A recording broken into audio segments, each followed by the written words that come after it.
is the audience system? Hi, it looks just like the simulated universe.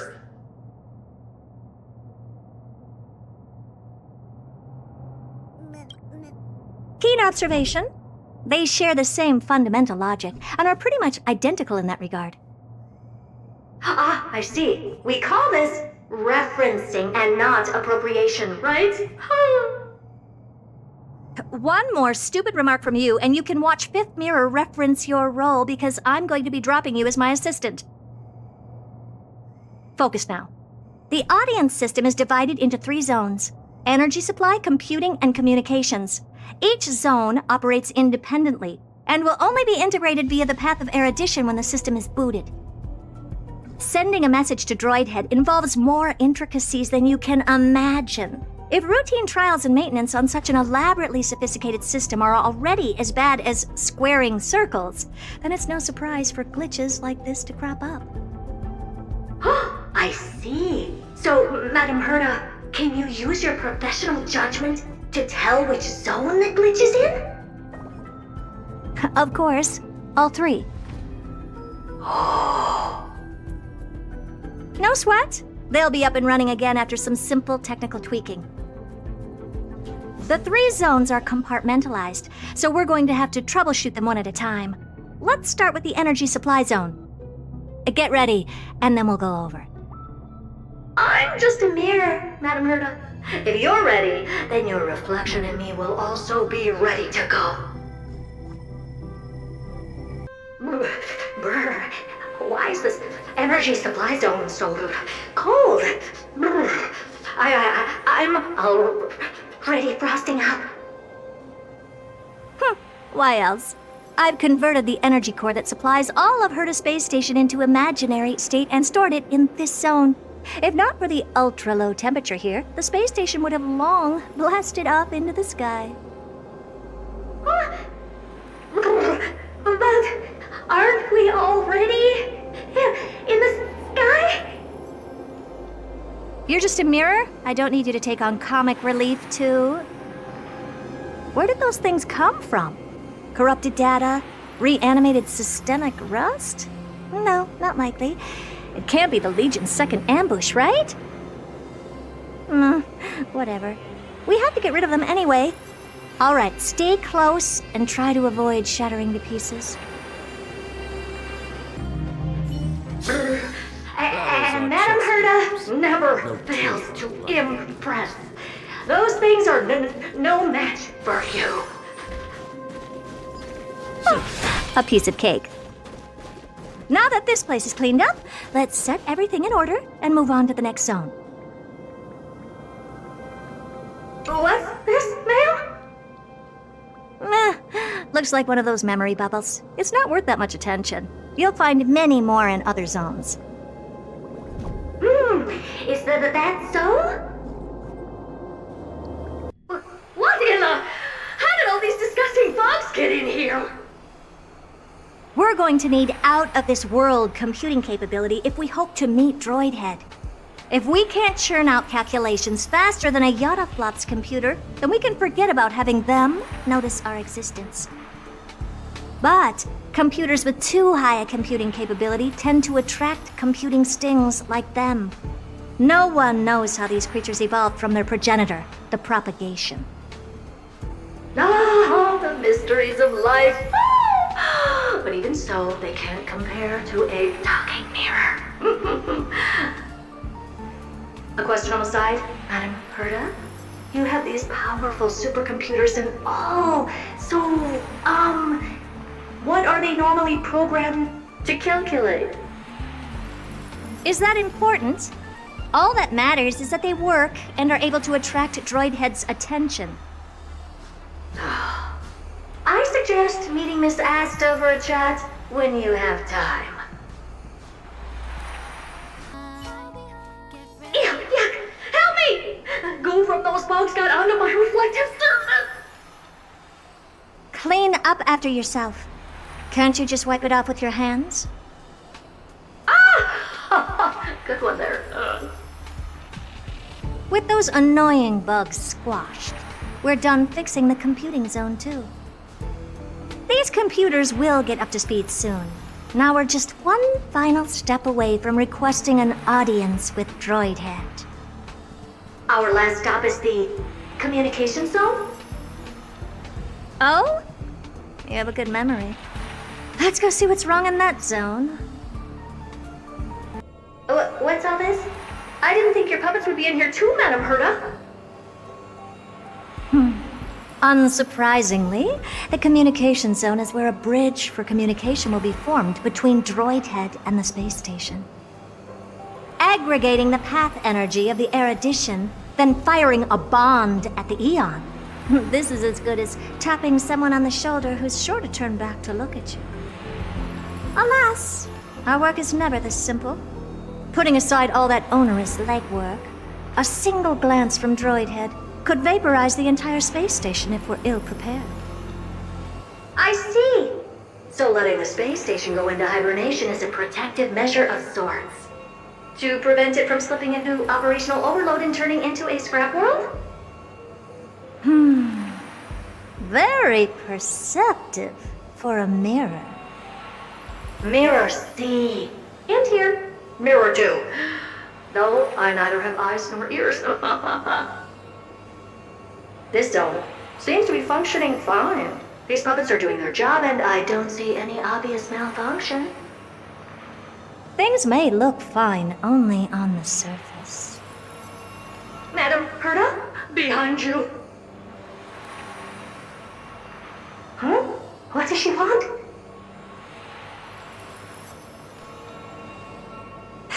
Let me take a look. This puppet should be number 2757. How did you tell? Shh! Don't distract me when I'm checking the puppet's parameters. 2757. That's strange.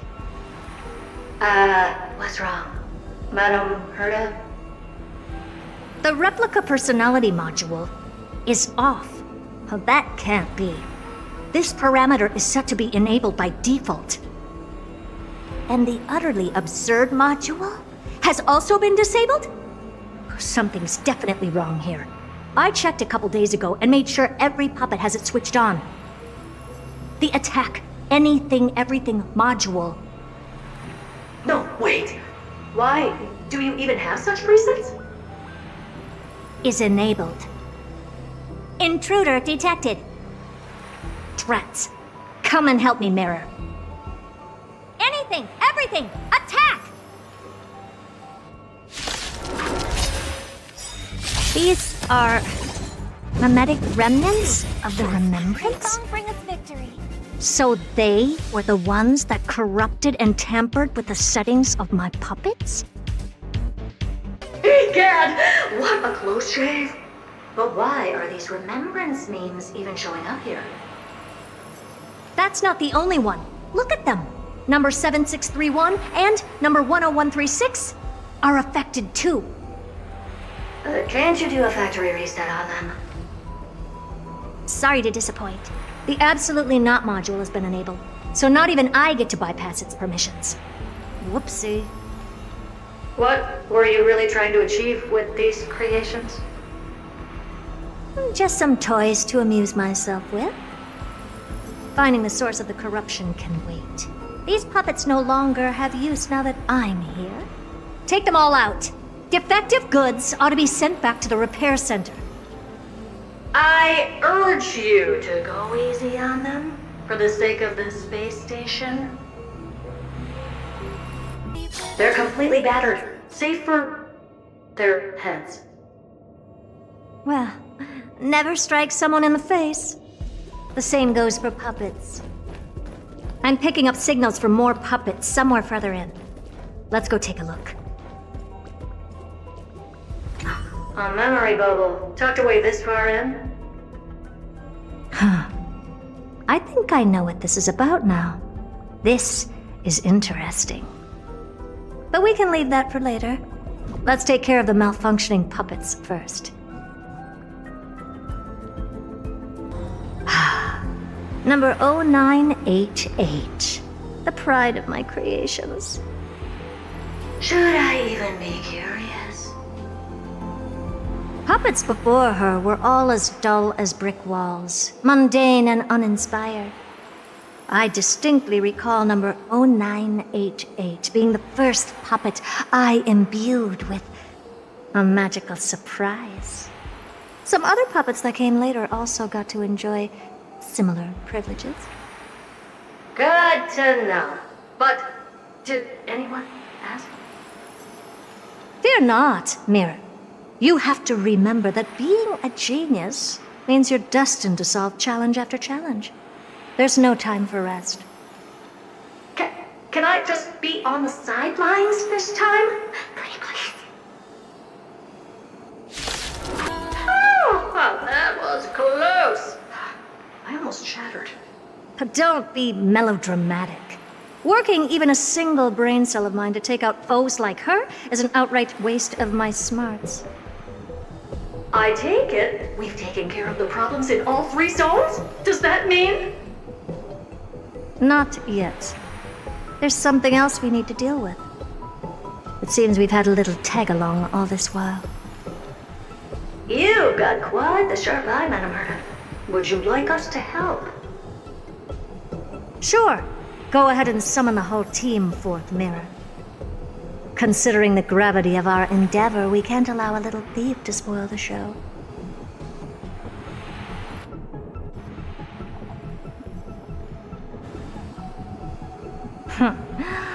Parasite of the Remembrance. Do you truly think your atrocious disguise can outwit the keen sight of a genius like myself?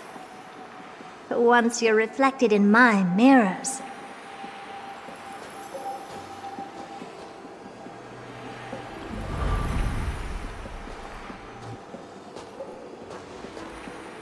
you can forget about escaping. Oh dear, this is bad. Right, stay alive, and again, I can strive. Retreat into the memory zone for now. I can always regroup and try again. Someone hasn't been paying attention. Didn't hear me, did you? With those petty tricks of yours. Do you actually think you can slip away right under my nose? Herta. Madam Herta, wait. What do you want with me? I'll spill it all. The garden's secrets, and what they're after. Everything. Please, just spare me. Well, is that all you've got to say while your life is at stake? That's hardly worth anything. Need a little refresher? I am Herta, Genius Society number 83, the one to unravel the mystery behind the imaginary leakage phenomenon, and key holder of the imaginary implosion pulse. Do you honestly believe I'd seek any counsel from you?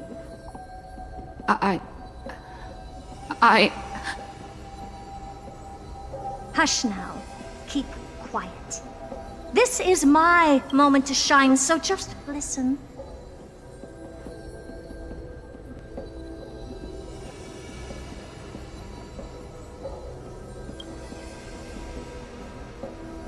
You crept in here to steal Noose's memories, didn't you? And messing with my precious audience system is just a ruse to lure me here so I can lead you to them. What a shame. You're only a step away from completing the mission assigned to you.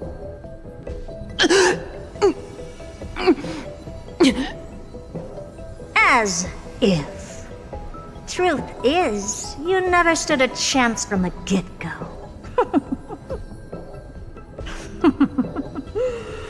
Think I only have fourth mirror following me around?